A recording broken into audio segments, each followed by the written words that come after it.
Hello everyone, I welcome you all on Abhimanyu IAS and Abhyas 2.0 में आप सबका स्वागत है। So my name is Deepali Kakkar and मैं आपके साथ फिर से आज जुड़ रही हूँ to revise the important MCQs based on PIB month के, जो नवंबर मंथ के पीआईबी के करंट अफेयर्स रहे हैं, राइट।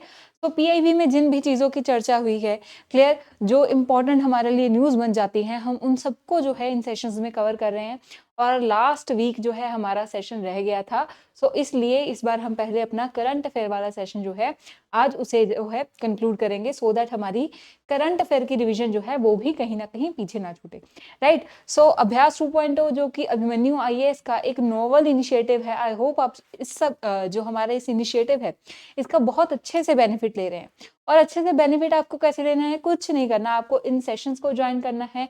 सब्जेक्ट स्पेसिफिक आपके जो सेशन चल रहे हैं रिवीजन करनी है अपनी, ठीक है। ये नहीं है फटाफट आंसर्स देख लेने हैं, आपने अपना दिमाग भी जो है साथ साथ लगाना है, अटेम्प्ट करने हैं क्वेश्चंस, और क्या करना है, और हमारे जो लेक्चर्स हैं, जो हमारे सेशंस हैं आपके लिए, उनको आपने लाइक एंड शेयर जरूर करना है, सो दैट आप और आपके सभी फ्रेंड्स जो HCS 2023 को टारगेट कर रहे हैं अच्छे से रिविजन कर पाए, राइट। सो आज का सेशन शुरू करते हैं। And as I told you, PIB based MCQs हमारा सेशन रहेगा। एंड आई होप आपने मेरे पहले भी जो सेशंस हैं वो देखे हैं एंड अच्छा आपका बहुत रिस्पॉन्स रहा है, तो आज के सेशन में भी आप उतना ही अच्छा रिस्पॉन्स देंगे। उसके लिए आपको क्या करना है, पूरी कॉन्सेंट्रेशन के साथ कुछ इंपॉर्टेंट एमसीक्यूज को ध्यान से समझना है। क्लियर है जी। सो फर्स्ट क्वेश्चन जो है हमारा सामने है, ठीक है, ये बेस्ड है ऑन द क्रिटिकल मिनरल्स, ठीक है। तो क्रिटिकल मिनरल्स की बात की गई है, न्यूज में रहा था ये, ठीक है। क्यों न्यूज में रहा था ये भी मैं आपको बताऊंगी।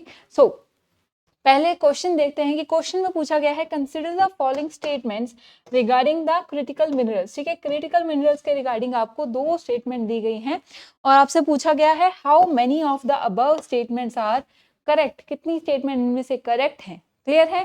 सो करेक्ट इनकरेक्ट वर्ड को ध्यान से देखना है।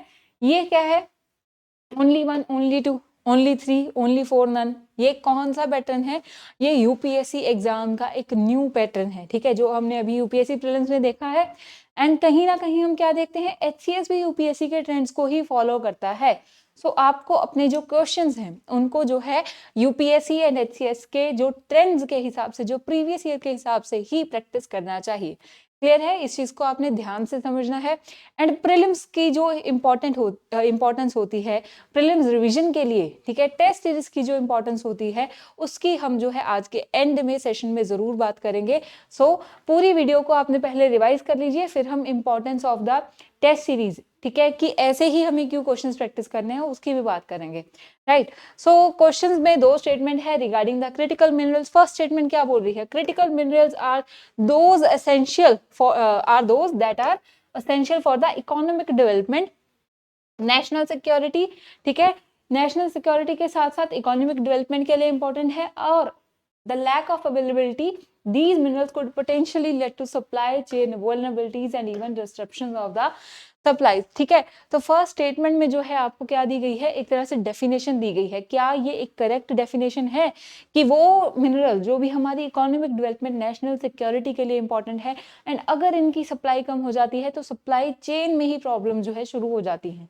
दूसरी स्टेटमेंट क्या है, mines ministry launches first ever auction of critical and the strategic minerals, ठीक है, in the month of November, ठीक है। ये आप जो है स्टेटमेंट को कंप्लीट हम कर लेते हैं, ठीक है। तो बोला गया है कि माइंस मिनिस्ट्री ने पहली बार नवंबर 2023 में जो है क्रिटिकल मिनरल्स में और स्ट्रेटेजिक मिनरल की जो है ऑक्शन जो है कंडक्ट की थी, ठीक है, for the very first time. क्या ये स्टेटमेंट भी करेक्ट है या इनकरेक्ट, तो मैं आपको बताती हूँ। फर्स्ट स्टेटमेंट बिल्कुल ठीक है, क्योंकि यही एक्यूरेट डेफिनेशन है जिसको हम फॉलो करते हैं। क्रिटिकल मिनरल्स की शॉर्ट एंड सप्लाई होते हैं, इकोनॉमिक डेवलपमेंट, डिफेंस के लिए बहुत इंपॉर्टेंट है, क्योंकि काफी सारे सेक्टर्स में इनका यूज होता है, ठीक है। वो सेक्टर्स की भी हम बात करेंगे। टोटल 30 क्रिटिकल मिनरल जो है वो रिकॉग्नाइज्ड है। अच्छा, ये मेटेलिक भी होते हैं, नॉन मेटेलिक भी होते हैं, ये चीज हमें ध्यान में रखनी है, राइट। और दूसरी स्टेटमेंट भी करेक्ट है, नवंबर 2023 में for the very first time, ठीक है, क्रिटिकल मिनरल के साथ साथ स्ट्रेटेजिक मिनरल्स की जो है वो ऑक्शन कंडक्ट की गई थी, ई ऑक्शन कंडक्ट की थी। अब कौन सी जो मिनिस्ट्री है रिस्पॉन्सिबल है इसके लिए, सो माइंस मिनिस्ट्री जो है, हमें ये से इस स्टेटमेंट से ये भी याद रहेगा। क्लियर। सो दोनों ही स्टेटमेंट करेक्ट है, आंसर क्या होगा इसमें हमारा सी, राइट। थोड़ी सी और देख लेते हैं, हम डेफिनेशन देख चुके हैं, राइट। सो और कौन कौन से होते हैं हमारे ये critical minerals, right. So lithium, graphite, cobalt, titanium rare earth element, ठीक है। और लिथियम के इंडिया में जैसे ही रिजर्व्स मिले थे, ठीक है, अभी पीछे न्यूज आई थी, कहाँ मिले थे लिथियम के रिजर्व्स इंडिया में, ठीक है, आपको ये बताना है कहाँ पे इंडिया में लिथियम के रिजर्व जो है पाए गए थे। ये भी काफी न्यूज में था, ये क्वेश्चन आपने हमें कमेंट सेक्शन में जरूर आंसर करना है, राइट। सो कौन कौन से हैं, lithium, graphite, cobalt and titanium, कुछ और rare earth elements, and total 30 जो है लिथियम जो है हम बोलते हैं क्रिटिकल एलिमेंट जो है वो अंडरलाइन किए जाते हैं, ठीक है, जैसे कि ग्रेफाइट हो जाता है, राइट। सो अब ये कौन कौन से सेक्टर्स में रिक्वायरमेंट होते हैं, रीन्यूएबल एनर्जी के, ठीक है, जैसे हमारे सोलर फोटोवोल्टिक सेल्स बनते हैं, ठीक है, उनमें रिक्वायरमेंट होती है। फिर उसके साथ साथ डिफेंस में, ठीक है, हम लाइटर अपने जो है एयरक्राफ्ट्स बनाना चाहते हैं, ठीक है, और जो उनकी स्पीड है, ठीक है, वो और फास्टर करना चाहते हैं, ठीक है, रैमजेट, स्क्रैमजेट इंजन है, तो उनमें क्या है, ऐसे जो कुछ रेयर क्रिटिकल एलिमेंट्स होते हैं हमारे, वो यूज होते हैं। एग्रीकल्चर प्रोडक्ट्स में होता है, फार्मास्यूटिकल्स में है, high tech electronic, telecommunication, transport and giga factories जो है, इन सब में जो है हमारे लिए क्रिटिकल एलिमेंट्स की रिक्वायरमेंट होती है। एंड जो फर्स्ट ऑक्शन है क्रिटिकल एंड स्ट्रेटेजिक एलिमेंट्स का, ये रिसेंटली लॉन्च किया गया था, ठीक है जी। 20 क्रिटिकल मिनरल ब्लॉक्स जो है उनको ऑक्शन किया गया था, ठीक है। एंड इनमें जो है फिर इस जो इम्पोर्टेंट हमारी क्या हुई थी, ये ऑक्शनिंग हुई थी, इसमें लिथियम की इंपॉर्टेंस के ऊपर स्पेसिफिकली जोर जो है दिया गया था। क्लियर है। सो पहली बार ही इन जो क्रिटिकल एलिमेंट्स की इंडिया की तरफ से एक ऑक्शन जो है कंडक्ट हुई थी, इसलिए ये न्यूज में बना हुआ था। क्लियर है जी। नेक्स्ट अपना क्वेश्चन देखेंगे, क्वेश्चन नंबर 2 है, which research organization is not among the authors of 2023 production gap report, ठीक है, तो पूछा गया है इनमें से कौन सी नहीं है प्रोडक्शन गैप रिपोर्ट के अंदर, ठीक है, प्रोडक्शन गैप रिपोर्ट की ऑथर नहीं है, ठीक है। सो एक चीज क्लियर होगी कि प्रोडक्शन गैप रिपोर्ट 2023 जो है वो मोर देन 2, ठीक है, जो ऑर्गेनाइजेशंस हैं उन्होंने मिलकर ऑथर की है, ठीक है, 2-3, क्योंकि सिर्फ एक ही इनमें से, ठीक है, जो है वो नहीं है ऑथर। क्लियर है, तो कौन नहीं है, स्टॉकहोम एनवायरनमेंट इंस्टीट्यूट, ठीक है, SEI, क्लाइमेट एनालिटिक्स नहीं है, इंटरनेशनल एनर्जी एजेंसी नहीं है, या फिर E3G, ठीक है, तो इनमें से कौन सी ऑर्गेनाइजेशन जो है वो प्रोडक्शन गैप रिपोर्ट की ऑथर नहीं है। एंड ठीक है, ऐसे क्वेश्चंस के लिए हमें जो रिपोर्ट्स है ना, उनके जो पब्लिशर्स बोल सकते हैं या फिर जो भी प्रिपेयर करते हैं, वो अच्छे से याद कर लेने हैं, ये कई बार कंफ्यूजिंग हो जाते हैं, ठीक है। जैसे अगर किसी ने इसको रिवाइज नहीं किया है अभी तक, तो वो क्या बोलेगा, इंटरनेशनल एनर्जी एजेंसी जरूर ही होगी, ठीक है। प्रोडक्शन गैप रिपोर्ट किस चीज की बात करता है, तो वो भी हम डिस्कस करते हैं। तो क्योंकि ये एक इम्पॉर्टेंट एजेंसी है, हम सोचते हैं ये तो जरूर इसकी ऑथर होगी, बट आंसर यही है, इंटरनेशनल एजेंसी जो है, एनर्जी एजेंसी जो है, वो पार्टिसिपेट नहीं किया है उन्होंने 2023 की प्रोडक्शन गैप रिपोर्ट में, राइट। सो सबसे पहले प्रोडक्शन गैप को समझेंगे, ठीक है। प्रोडक्शन गैप किस चीज की बात करता है, ये क्वांटिफाई करता है। क्वांटिफाई का मतलब क्या होता है, नंबर्स में बताता है difference between the projected extraction of the coal, oil, gas, ठीक है, मतलब जो फॉसिल फ्यूल हैं, ठीक है, उनका कितना एक्सट्रैक्शन जो है, ठीक है, फॉसिल्स जो है उनका कितना एक्सट्रैक्शन जो है हो रहा है, ठीक है, प्रोजेक्टेड, ठीक है, by the governments and the global production levels required, ठीक है। तो कितना गवर्नमेंट अभी बोल रहे हैं कि हम जो है इतने मिनरल फ्यूल्स को एक्सट्रैक्ट करेंगे, राइट। तो सपोज कर लीजिए 2023 में ये बोला गया कि हम 150, ठीक है, कोई भी आप जो है मेट्रिक टन लगा लीजिए, ठीक है, कोल्स मिनरल्स को क्या है एक्सट्रैक्ट करेंगे। बट अगर हमें क्या है अपना जो पेरिस गोल है, ठीक है, पेरिस एग्रीमेंट है कि हमें अपनी जो ग्लोबल वार्मिंग है वो 1.5 डिग्री सेल्सियस और मैक्सिमम 2 डिग्री सेल्सियस से ज्यादा हमें अपना टेम्परेचर अर्थ का नहीं बढ़ने देना है, ठीक है। तो उसके लिए अगर हमें रिक्वायरमेंट है कि हर साल हम सिर्फ 100 metric tonne of fossil fuel को एक्सट्रैक्ट करें, ठीक है, हमारी रिक्वायरमेंट क्या है 100 मेट्रिक टन को करें, बट एक्चुअल में गवर्नमेंट्स कितनी कर रही हैं 150। तो प्रोडक्शन गैप रिपोर्ट क्या आ गई हमारी 50, ठीक है। सो ठीक है जी। So this is the production gap कि कितना डिफरेंस है between the projected extraction of the coal, oil, gas by that is decided by, that is mentioned by the government and the global production requirement जो हमें चाहिए कि हम climate change नहीं होने दें। अगर हमें क्लाइमेट चेंज रोकना है तो हमें क्या करना होगा, इन सब फॉसिल फ्यूल्स कोल जो है, गैस है, इनका यूटिलाइजेशन कम करना होगा। ठीक है, तो प्रोडक्शन गैप रिपोर्ट जो है इस चीज की बात करता है। ठीक है, कि हम एक्चुअल में कितना यूज कर रहे हैं और एक सर्टेन लेवल को मेंटेन करने के लिए ग्लोबल जो क्लाइमेट चेंज है उसको प्रोटेक्ट करने के लिए हमें कितना जो है प्रोडक्शन इनकी करनी चाहिए। राइट, अब ये रिपोर्ट कौन कौन पब्लिश करता है या ऑथर करता है? फर्स्ट आ गया स्टॉकहोम एनवायरनमेंट जो है हमारा institute, next is climate analytics, ठीक है, थर्ड इज E3G, ठीक है, IISD एंड UNEP। ठीक है, सो स्टॉकहोम एनवायरनमेंट जो इंस्टीट्यूट है एंड UNEP है, ये तो बहुत ही इंपॉर्टेंट जो है इस रिपोर्ट के हम बोल सकते हैं ऑथर है। ठीक है जी, तो टोटल कितने हो गए हमारे? 5 ऑथर्स हैं जिनको आपने याद रखना है। राइट, ये रिपोर्ट जो है जो फर्स्ट टाइम 2019 में रिलीज की गई थी। ठीक है, एंड रिपोर्ट में अभी क्या एक इंपॉर्टेंट ट्रेंड आया है, ठीक है, कि गवर्नमेंट जो है, ठीक है, 110% मोर फॉसिल फ्यूल्स को यूज कर रही हैं, एक्सट्रैक्ट कर रही हैं जितना उनको चाहिए to protect the climate change reversal. ठीक है, क्लाइमेट चेंज को और बढ़ने से रोकने के लिए अगर हमें सिर्फ 100 मेट्रिक टन यूज करना है तो हम गवर्नमेंट जो है उससे 110% ज्यादा यूज कर रही है। क्लियर है, तो इसलिए ये अगेन जो है न्यूज में रही थी कि are government able to achieve the climate action या the Paris agreement goal. Clear है, तो उसको लेके न्यूज में था and I hope you are clear with the production gap. Clear है अब आपको? ठीक है जी, एंड उसके साथ साथ इस रिपोर्ट के जो पब्लिशर्स हैं वो भी क्लियर है, that is the Stockholm environment institute, climate analytics, ठीक है जी, E3G, IISD and the UNEP, that is united nation environment programme. Clear है जी, so I hope you are clear with this as well. Next question देखेंगे। Next question जो है, ठीक है, क्वेश्चन नंबर 3 जो है हमारा फास्ट ट्रैक कोर्ट के ऊपर है। ठीक है, एंड मेन एम जो है फास्ट ट्रैक कोर्ट का क्या रखा गया है कि जो चाइल्ड हैं एंड वुमेन हैं उनको ज्यादा से ज्यादा जल्दी जो है, ठीक है, स्पेसिफिक अगर आज हम न्यूज में बात कर रहे हैं तो इसके रिगार्डिंग न्यूज में था कि जो चाइल्ड एंड वुमेन हैं, ठीक है, उनके लिए जो है जस्टिस उनको इजिली फास्टर वे में मिल पाए। क्लियर है, सो फास्ट ट्रैक कोर्ट के बारे में बात करेंगे। तो क्वेश्चन में पूछा गया है which of the following statement is incorrect. ठीक है जी, again I am repeating, you should follow this word, correct और incorrect, these are very important. इसके कारण पूरा क्वेश्चन गलत हो जाता है। ठीक है जी, तो इनको आपने एग्जाम में ध्यान से रखना है।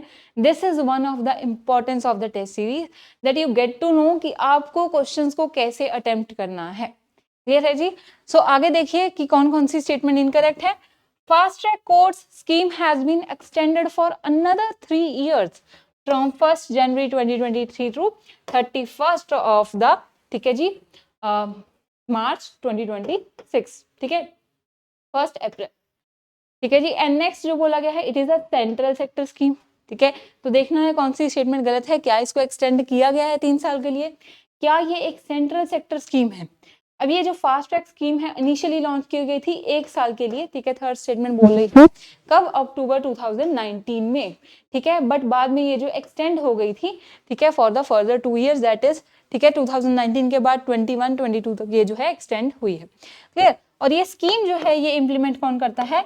Department of the justice, ministry of law and justice. ठीक है जी, तो कोई भी स्कीम्स होती हैं उनके मिनिस्ट्रीज इंपॉर्टेंट है, क्या वो सेंट्रल सेक्टर है या फिर वो सेंट्रली स्पॉन्सर्ड है, ये एक इंपॉर्टेंट चीज होती है। सेंट्रल सेक्टर का क्या मतलब होता है कि fully funded by the central government.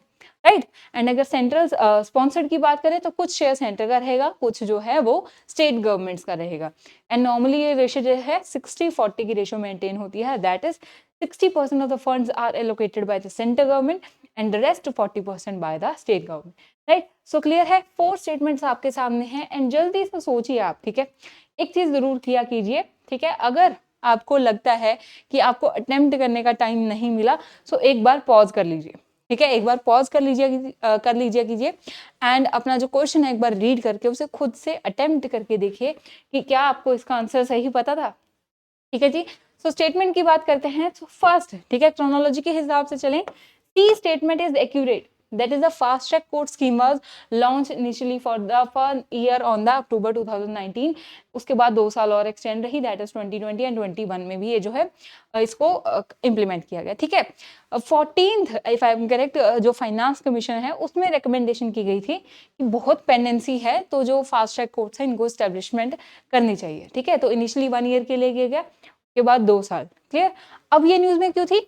Again A statement is correct कि अभी इसको 3 साल के लिए एक्सटेंड कर दिया गया है from the 1st of April 2023 to the 31st of the March 2026, right. And उसके बाद ये स्कीम जो है वो कौन इम्प्लीमेंट करता है? क्या ये मिनिस्ट्री करेक्ट है? तो yes, the ministry is also correct, that is ministry of law and justice जो है, ठीक है, इस स्कीम को इम्प्लीमेंट करता है। सो इनकरेक्ट स्टेटमेंट कौन सी बची? इनकरेक्ट इज बी, ठीक है। So technically B is the correct answer, ठीक है। बी जो है आपका आंसर रहेगा क्योंकि ये सेंट्रली स्पॉन्सर्ड स्कीम है, मतलब सेंटर 60% फंड्स लगा रही है और स्टेट जो है वो 40% फंड्स लगाएंगी, ठीक है जी। So I hope you are clear with the scheme, ठीक है। स्कीम्स को बहुत ध्यान से देखिएगा, लास्ट ईयर स्कीम्स में से बहुत क्वेश्चन आए थे प्रीलिम्स में से, ठीक है। सो स्कीम्स को आपने कभी भी अवॉइड नहीं करना है और सभी सेशंस में I am trying to inculcate as much schemes as much they're in the news, ठीक है। जितनी भी न्यूज में थी हम मोस्ट न्यूज सबको कवर कर लें और एमसीक्यूज में क्या है उनको रिवाइज भी करते रहें, क्लियर है जी। सो थोड़ा सा और जो स्कीम के बारे में हमें देखना है वो देख लेते हैं। सो ये क्या है? द फास्ट ट्रैक जो हमारे कोर्ट्स हैं, ठीक है। तो the fast track court scheme जो है, right, this is a centrally sponsored scheme, ठीक है। It is a dedicated court जो कि एक्सपेक्टेड है to ensure the swift dispensation of the justice, right, offering quick relief to victims while strengthening the deterrence of the framework for the sexual offenders, ठीक है। तो मैंने starting में बोला था कि पोक्सो फॉर द चाइल्ड जो हम बोलते हैं कि चाइल्ड ऑफेंडर जो हैं या सेक्सुअल ऑफेंडर जो हैं उनको स्पेसिफिकली टारगेट करने के लिए जो है फास्ट ट्रैक कोर्ट जो है इनको इम्प्लीमेंट किया जा रहा है, right. The union of India formulated a centrally sponsored scheme, ठीक है जी, सेंट्रली स्पॉन्सर्ड है और I hope these words are now clear with you what is meant by the sponsored and sector, ठीक है। देखिए नॉर्मल लैंग्वेज में क्या हम बात करते हैं कि एक स्पॉन्सर्ड पोस्ट है, ठीक है, सोशल मीडिया का यूज करते हैं या फिर एक स्पॉन्सर्ड प्रोडक्ट है, मतलब कि उसके लिए जो है कुछ पैसे दूसरे पर्सन ने लगाए हैं, ठीक है। और अगर सेक्टर की बात करें, सेंट्रल सेक्टर सेंटर के अंदर ही आ गया, प्राइवेट सेक्टर पूरा ही प्राइवेट के अंदर, ठीक है। तो इस तरह से सेक्टर जहां वर्ड आएगा मतलब fully funded by the central government, वो सेंट्रल सेक्टर के अंदर आ गई है स्कीम, क्लियर है। और स्पॉन्सर्ड है मतलब गवर्नमेंट कुछ पैसा लगाएगी, सेंट्रल गवर्नमेंट, बाकी का पैसा कौन है? स्टेट गवर्नमेंट्स लगाएंगी, क्लियर। तो इन दोनों वर्ड्स का डिफरेंस हमें याद रखना है, क्लियर जी। सो ये सेंट्रली स्पॉन्सर्ड स्कीम है जिसमें टाइमली डिस्पेंशन करना है जस्टिस का, specially for the protection of the child from the sexual offenders act, ठीक है, जो रेप और जो पोक्सो एक्ट के अंदर जो है स्पेशली उनको जस्टिस देने के लिए ये जो कोर्ट्स है स्टैब्लिश किए जाते हैं। एंड इस स्कीम को क्या है जो भी एक्सटेंड कर दिया गया है, ठीक है। एंड सेंट्रल शेयर जो है, ठीक है, एक और पॉइंट जो इसमें हमें याद रखना है, जो सेंट्रल शेयर है वो निर्भया फंड के अंदर से जो है गवर्नमेंट इसमें प्रोवाइड करती है, ठीक है जी। सो ये भी एक इंपॉर्टेंट चीज है जो हमें पीआई में मिली एंड इसको भी examiner as a statement use कर सकता है कि जो हमारे फास्ट ट्रैक कोर्ट्स हैं उसका सेंट्रल शेयर जो है क्या वो निर्भया फंड से ही एलोकेट होता है? So yes, this is the correct statement as mentioned here, ठीक है जी। उसके बाद जो है जो फंड शेयरिंग होती है, कभी कभी क्या रहता है, जो हिली स्टेट्स होती हैं, नॉर्थ ईस्टर्न हमारी स्टेट्स होती है, उनके साथ थोड़ा डिफरेंस रहता है। उन स्टेट में स्टेट जो सेंट्रल गवर्नमेंट्स है उनका शेयर जो थोड़ा ज्यादा रहता है, ठीक है। तो उसी का जो है प्रॉपर आपको साथ में मेंशन किया गया है, इतना डेप्थ में आपसे नहीं पूछेंगे, right. So I hope you are clear with this fast track court. इनका जो टाइम एक्सटेंड हुआ है अप टू 2026, सेंट्रली स्पॉन्सर्ड रहती हैं, ठीक है। एंड जो है निर्भया फंड से इनकी जो सेंट्रल गवर्नमेंट की रिक्वायरमेंट है वो मीट होती है, क्लियर है जी। नेक्स्ट क्वेश्चन देखिए, क्वेश्चन नंबर 4 है हमारे सामने। Consider the following statements regarding the Gobardhan initiative, ठीक है। तो गोवर्धन इनिशिएटिव की आपके साथ जो है बात की गई है। फर्स्ट है, it is a multi ministerial effort aims to transform cattle dung, agriculture residues, biomass into valuable resources like biogas, organic matter, ठीक है। तो गोवर्धन इनिशिएटिव की क्या ये फर्स्ट स्टेटमेंट क्या है? करेक्ट, ठीक है। ये चीज हमेशा देखनी है, करेक्ट पूछा गया है या इनकरेक्ट, ठीक है जी। दूसरी, the Gobardhan initiative promotes the use of bio slurry to improve the soil health, carbon content and water retention. ठीक है, तो बहुत ही जेनरिक एंड इजी स्टेटमेंट्स ही, and I hope you get कि दोनों ही स्टेटमेंट जो है गोवर्धन इनिशिएटिव की बिल्कुल सही है। सो आंसर क्या हो गया, how many of the statements are correct, both. ठीक है, तो गोवर्धन इनिशिएटिव जो है मल्टी मिनिस्ट्रियल क्यों है, क्योंकि एग्रीकल्चर रेजिड्यू भी हमें कलेक्ट करना है। ठीक है, उसके बाद क्या होगा, जो बायो स्लरी यूज हो रही है उसको एग्रीकल्चर में भी लेके जाना है, उस गैस को अब जो है हमें सप्लाई भी करना है सो दैट उसका यूज हो पाए, वे भी एट द लोकल लेवल। ठीक है, सो इसलिए काफी डिफरेंट डिफरेंट मिनिस्ट्री जो है इसमें रोल निभाती हैं। सो ये दोनों ही स्टेटमेंट जो है बिल्कुल करेक्ट है। मिनिस्ट्री ऑफ जल शक्ति, ठीक है, अब इसकी जो नोडल मिनिस्ट्री है तो कौन सी है, नोडल। ठीक है, मतलब जो बाकी सबका भी कोऑर्डिनेशन चेक करेगी। सो मिनिस्ट्री ऑफ द जल शक्ति, department of drinking water and sanitation जो है उन्होंने ये Govardhan initiative that is galvanising organic bio agro resources जो है धन स्कीम को जो है लॉन्च किया था। ठीक है, एंड ये जो स्कीम है 2018 में ही लॉन्च हो गई थी, एंड ये स्वच्छ भारत मिशन ग्रामीण जो सेक्शन है उसके अंदर इसको इम्प्लीमेंटेशन किया जा रहा था।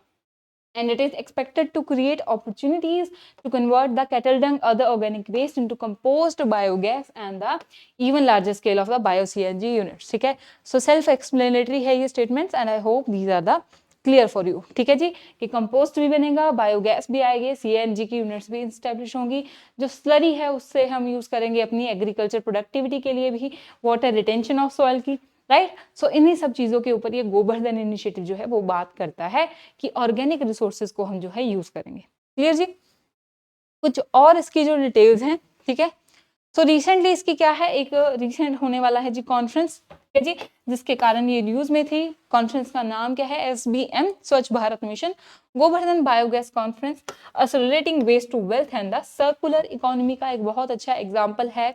Again you can use this for the mains. जब सर्कुलर इकोनॉमी की बात होगी तो उसमें आप गोवर्धन इनिशिएटिव को यूज जो है मेंशन कर सकते हैं, क्योंकि हमें स्कीम्स मेंशन करनी है, हमें गवर्नमेंट के इनिशिएटिव्स मेंशन करते हैं, right. So this is one of the important example of the circular economy. Clear है जी। सो नेक्स्ट क्वेश्चन की तरफ चलते हैं। ये सारी PDF आपको हमारे पोर्टल पे मिल जाएगी, जिसमें आप लॉग इन करके इसको फिर से रिवाइज कर सकते हैं, राइट। सो फिफ्थ क्वेश्चन देखिए, consider the following pairs of GI tag products and the state and which of the following are correctly match. तो कुछ, ठीक है, GI टैग्स जो है वो इंपॉर्टेंट होते रहते हैं जो करंट में है। ठीक है, लास्ट 6 मंथ के GI टैग्स को आप एक बार अच्छे से देख लीजिएगा विद इमेजेस। GI टैग के लिए मैं हमेशा ये बोलूंगी विद इमेज देखिए, सो दैट उसको क्या है आप ज्यादा रिटेन कर पाए। ठीक है जी। सो फर्स्ट है Jalesar metal craft from Uttar Pradesh, right, Mankurad mango from Goa and sea buckthorn from the Jammu and Kashmir. कितने पेयर्स करेक्टली मैच्ड हैं, 1, 2, 1 एंड 3 या फिर ऑल। ठीक है जी। सो कौन कौन से पेयर आपके जो है करेक्टली मैच हैं, तो आंसर में थोड़ा सा चेंज करेंगे, आंसर आएगा हमारा 1 एंड 2 एंड आंसर क्या हो गया सी। ठीक है, दैट मीन्स जालेसर मेटल क्राफ्ट और उत्तर प्रदेश जो है वो बिल्कुल करेक्ट है। मनकुराद मैंगो ऑफ गोवा जो है बिल्कुल करेक्ट है। सी बकथॉर्न जो है वो इनकरेक्ट है।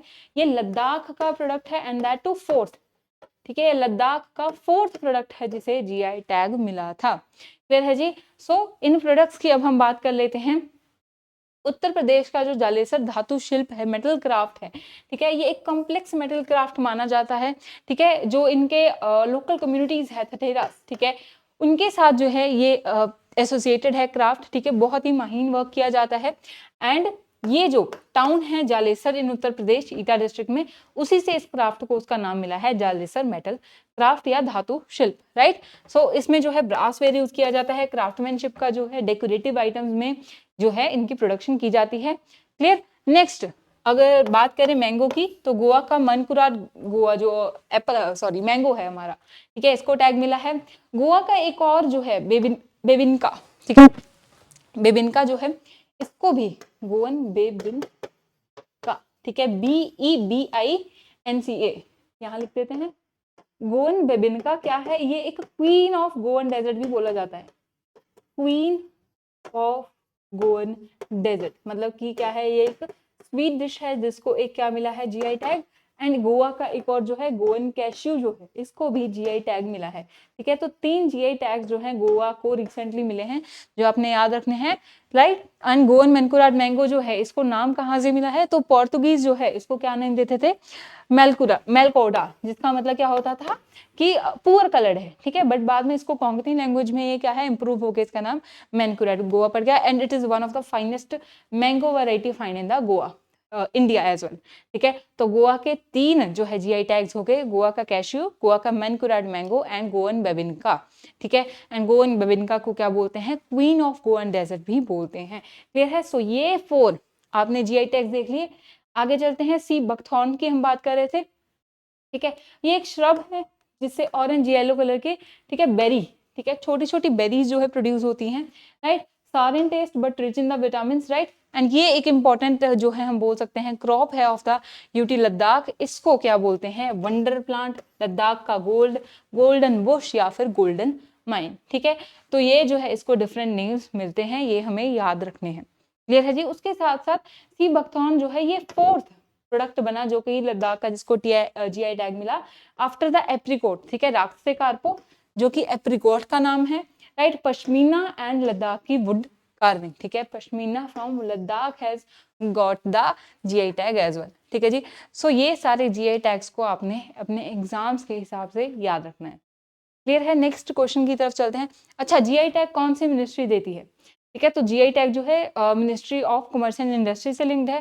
ठीक है, एंड जीआई टैग का बेनिफिट क्या होता है, ऑथेंटिसिटी की बात करते हैं। किसी ज्योग्राफिकल लोकेशन में उस प्रोडक्ट के प्रोड्यूस होने के कारण उसमें कोई स्पेशल क्वालिटी फीचर मिलते हैं। ठीक है, इसकी मार्केटेबिलिटी भी बढ़ती है। एंड हरियाणा के पास कितने जीआई टैग्स हैं? 2। एक तो है जी बासमती जो कि 7 स्टेट्स के साथ शेयर करता है, 7 टोटल, राइट। जैसे कि पंजाब हो गया हमारा, हिमाचल प्रदेश, उत्तर प्रदेश, उत्तराखंड, दिल्ली। ठीक है, और ऐसे 7 स्टेट्स के साथ जो है बासमती राइस को शेयर करता है हरियाणा जीआई टैग। एंड दूसरा जो है GI tag that is the Phulkari. ठीक है, फुलकारी को भी ये पंजाब के साथ शेयर करता है। क्लियर, तो इसको भी हम साथ साथ अब याद रखेंगे। क्लियर, नेक्स्ट क्वेश्चन की तरफ चलेंगे। अब क्वेश्चन नंबर 6 है, which of the following statements are correct regarding the EMRS? ठीक है, EMRS के रिगार्डिंग कौन सी स्टेटमेंट जो है वो करेक्ट है? Residential school, Eklavya model residential school के रिगार्डिंग कौन सी जो है स्टेटमेंट करेक्ट है? तो फर्स्ट स्टेटमेंट बोल रही है कि ये जो EMRS है 1997 और 8 में शुरू हुआ था। ठीक है, ये स्कीम तो impart quality education to scheduled tribe children in the remote areas. ठीक है, और दूसरी क्या बोल रही है कि को एजुकेशन रेजिडेंशियल स्कूल है जो कि क्लास 6 से क्लास +2 तक के जो स्टूडेंट्स हैं उनको फोकस करते हैं। तो कौन सी स्टेटमेंट क्या है इनमें से करेक्ट है, आपको ये बतानी है। ठीक है, तो जो एकलव्य मॉडल रेजिडेंशियल स्कूल हैं रिसेंटली उड़ीसा के मयूरभंज जो डिस्ट्रिक्ट है उसमें न्यू ओपन किए गए थे। तो अगेन ये पीआईबी में हमारे न्यूज़ में आ गई थी, और कोई भी स्कीम आएगी हम उसको क्या है फटाफट रिवाइज कर लेंगे अपने एग्जाम के लिए, राइट। सो इसका देखते हैं कौन सी स्टेटमेंट करेक्ट है। तो क्या फर्स्ट स्टेटमेंट करेक्ट है? क्या ये इतनी पुरानी स्कीम है? तो yes, this is that much old scheme की 1997-98 में ये जो स्कीम है एकलव्य मॉडल रेजिडेंशियल स्कीम, ये जो ट्राइबल पॉपुलेशन के चिल्ड्रन हैं, रिमोट एरियाज में रहते हैं, उनके लिए ये स्कीम है लॉन्च की गई थी। सेकेंड स्टेटमेंट, क्या ये को एजुकेशनल रेजिडेंशियल स्कूल है? सो यस, ये बिल्कुल सही है। Even they target to maintain equal gender equality, equal seats for the girls as well as the boys. Clear है जी। सो कितनी स्टेटमेंट करेक्ट है? Both the statements are correct. अब मैंने कंटेक्स्ट बता दिया क्यों न्यूज में थी, बट इसकी कुछ और चीजें देख लेते हैं, right. So ministry of the tribal affair जो है, ठीक है, वो क्या है, इनकी जो है मेन हम बोल सकते हैं नोडल मिनिस्ट्री है। ठीक है, this ministry through the national education society for the tribal students जो है, ठीक है, इस स्कूल्स के लिए जो है रिक्रूटमेंट का जो है पर्पस देखती है, इन स्कूल्स की मैनेजमेंट देखती है। 2019 से पहले ये ज़्यादा कंट्रोल जो था स्टेट्स के पास था। आफ्टर 2019 जो ज़्यादा कंट्रोल है वो थ्रू नेस्ट जो है वो सेंट्रल गवर्नमेंट के पास आ गया। ठीक है, दूसरा इसमें जो लैंड है टू एस्टैब्लिश द स्कूल्स वो कौन प्रोवाइड करेगी? स्टेट। ठीक है, एंड पहले 2019 से पहले 20 एकर्स ऑफ लैंड की प्रोविजन थी, अब कितनी है? 15 एकर्स ऑफ लैंड। क्लियर है। सो ये भी हमने यहाँ पे मेंशन कर दिया है। और उसके साथ साथ पॉपुलेशन क्राइटेरिया भी चेंज हुआ था, ये टारगेट 2022 के बाद ये चेंजेस हुए, राइट। एंड 2022 में एक न्यू गाइडलाइन ये आई थी कि कोई भी ब्लॉक जहां में 50% से ज्यादा जो है शेड्यूल्ड ट्राइब पॉपुलेशन रहेगी या फिर एटलीस्ट 20,000 ट्राइबल पर्सन होंगे तो वहां पे एक एकलव्य मॉडल रेजिडेंशियल स्कूल तो होना ही चाहिए। ठीक है, उसके साथ साथ जो फंड्स हैं वो कहां से आएंगे? They will come from the grants mentioned under the article 271। ठीक है, charge on the consolidated fund of India in each year as grants in aid. ठीक है, ये एक हमारा कॉन्स्टिट्यूशनल टर्म भी जो है ऐड हो रही है कि आर्टिकल 275 के अंदर जो ग्रांट्स की डेट होती है कॉन्स्टिट्यूशनल फंड ऑफ इंडिया से जो डिडक्ट होती है, वहां से जो एकलव्य मॉडल रेजिडेंशियल स्कूल है उनके लिए फंड आता है। क्लियर है? एंड स्टेट गवर्नमेंट ने क्या देना है, 15 एकर्स ऑफ द लैंड देनी है for the construction of these schools, these residential schools. ठीक है जी, so I hope again this Eklavya model residential schools are clear with you. ठीक है, I am trying to justify all the schemes, still if you feel कि कुछ रह गया है तो आप हमें कमेंट सेक्शन में बताइए, हम उसको भी जो है और कवर करेंगे। क्लियर है?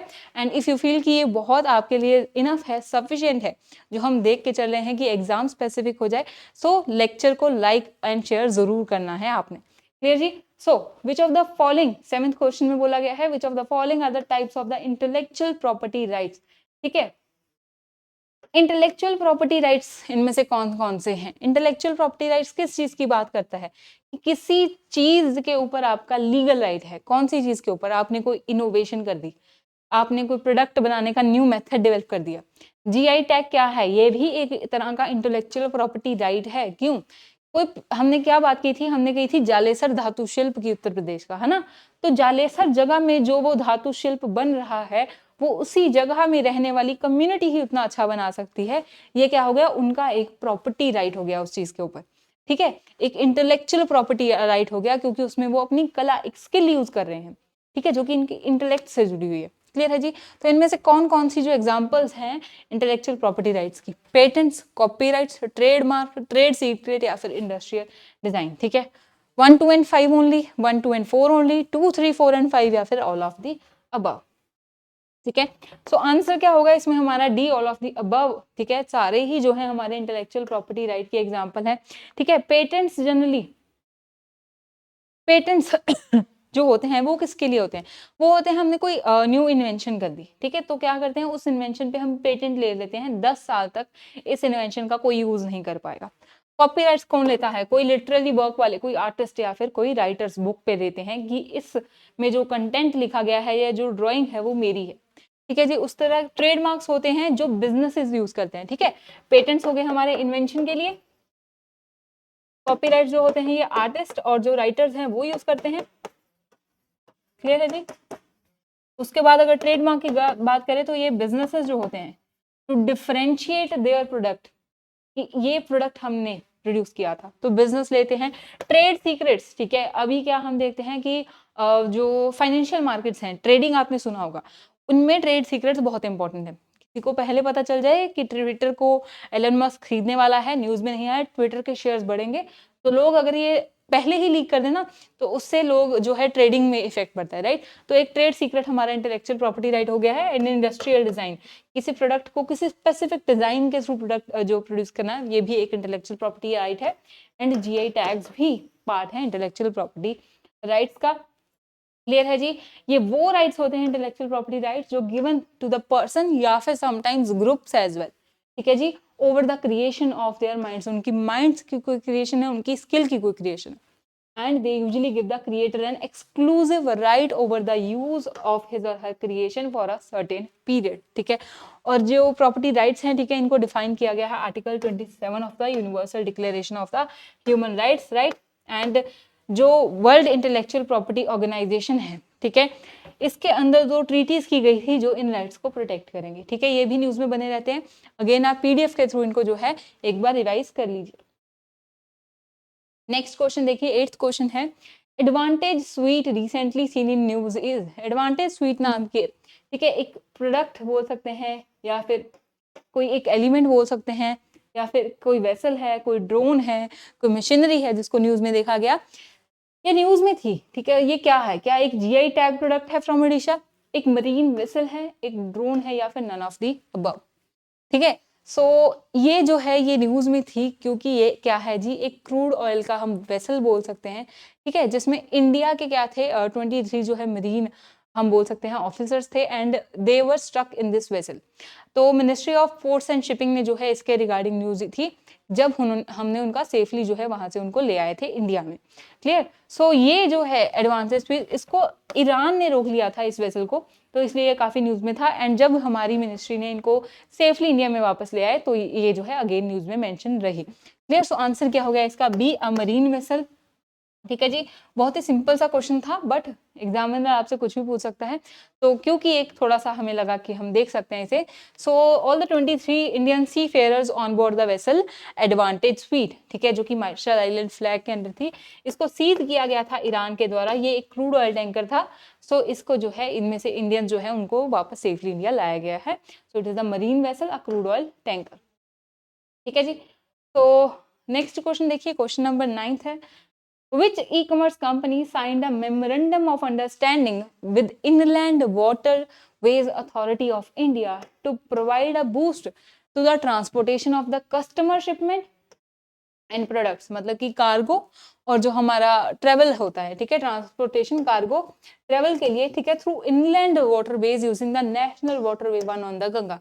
ठीक है, तो सिंपल करती हूँ कि कौन सी ऐसी एक इम्पॉर्टेंट, क्या हम बोल सकते हैं, एक इम्पॉर्टेंट कंपनी है जिसके साथ इंडिया की ऑफिशियल इनलैंड वाटरवे जो अथॉरिटी है उन्होंने एक साइन किया है कि इसमें हम कार्गो एज वेल एज जो पीपल है उनकी जो है ट्रांसपोर्टेशन को इंक्रीज करेंगे। कहाँ पे? नेशनल वाटरवे वन, जो कि हल्दिया एंड इलाहाबाद को जोड़ता है। ठीक है, तो उस वाटरवे पे जो है नेशनल वाटरवे वन जो हमारा गंगा पे है, इस पे कौन सी कंपनी के साथ जो है मेमोरेंडम साइन हुआ है? फ्लिपकार्ट, अमेजॉन, स्नैपडील या फिर मिंत्रा। ठीक है जी। तो यस, एक बहुत ही बड़ा हम बोल सकते हैं बिजनेस जायंट है, ठीक है, जिसने ये डेवलपमेंट के लिए, ठीक है, साइन किया है with the ministry, and that giant is Amazon. ठीक है, तो रिसेंटली अमेजॉन ने ये जो है जिसमें जो हमारा गंगा भागीरथी हुगली वाला जो नेशनल वाटरवे वन है, क्लियर, उसको जो है डेवलप किया जाएगा। ठीक है जी। तो for the development of the inland water transport in the country, ठीक है, ये एक बहुत इंपॉर्टेंट आपके लिए जो यहाँ पे डाटा है कि 2016 में हमारे क्या आया था जी? नेशनल वाटरवेज एक्ट आया था, जिसमें इंडिया के टोटल 111, ठीक है, 1111 जो है वाटरवेज हैं, ठीक है जी, उनको डेवलप करने की बात की गई थी। ठीक है, जो कि कितने स्टेट्स में है? 24। And this line can come in your exam as it is. ठीक है, कि इंडिया में नेशनल वाटरवेज एक्ट के हिसाब से कब आई थी? 2016। कितने नेशनल वाटरवे रिकॉग्नाइज किए? 1112। स्टेटमेंट क्या होगी? गलत। ठीक है, सो 111 दैट इज 111 वाटरवेज रिकॉग्नाइज किए। कितनी स्टेट्स में? 24 स्टेट्स में, राइट। और जो नेशनल वाटरवे वन है, ठीक है, जो प्रयागराज उत्तर प्रदेश से हल्दिया वेस्ट बंगाल तक जाएगा, ठीक है, इसमें जो है अभी इसकी पोटेंशियल बहुत है। बेनिफिट क्या होता है? जब वाटरवेज को यूज करते हैं तो उसमें जो हमारा लॉजिस्टिक्स कॉस्ट है जो वो कम हो जाती है, ट्रांसपोर्टेशन कॉस्ट, क्योंकि फॉसिल फ्यूल्स का यूजेज है वो कम हो जाता है। क्लियर है? इंडिया के पास है वास्ट नंबर ऑफ रिवर्स हैं, तो हम जो है इन वाटरवेज को डेवलप करना चाहते हैं। ठीक है जी।